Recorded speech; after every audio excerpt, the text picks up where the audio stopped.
Негізі алманың отаны деп негізі бекер айтылмаған ғой. Мынау біздің ауладағы алма ағаштары 5 ағаш па 6 ағаш па бар аулада. Сонан атам алмалар теріп қойыпты, қысқа сақтаймыз деп. Солай бәрін теріп әкеп қойыпты. Содан ана жерге компот, енемандай компот қойып. Негізі қыстыққа сақтамай компот анау жауға болатын еді. Просто біздің үйде ешкім ондай жемейді.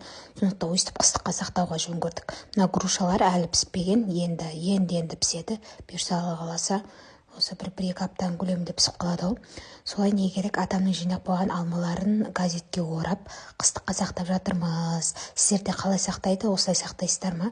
Араларыңызда бар ма қыстыққа алма сақтайтындар? Басқаша әдістеріңіз бар ма? Оны да айтып кетіп комментарийға жазып кетіңіздер. Әлі жиналмаған ағаштар әлі бар. Может, сіздердің айтуларыңыз бойынша сақтармын келесіде. Қақтарыңыз айтып кетіңіздер. Басқаша қалай сақтайтын алмаларыңызды. Солай алмалардың бәрін жинап подвалға қойып қойдық. Қараңғы жерде тұру керек шығар.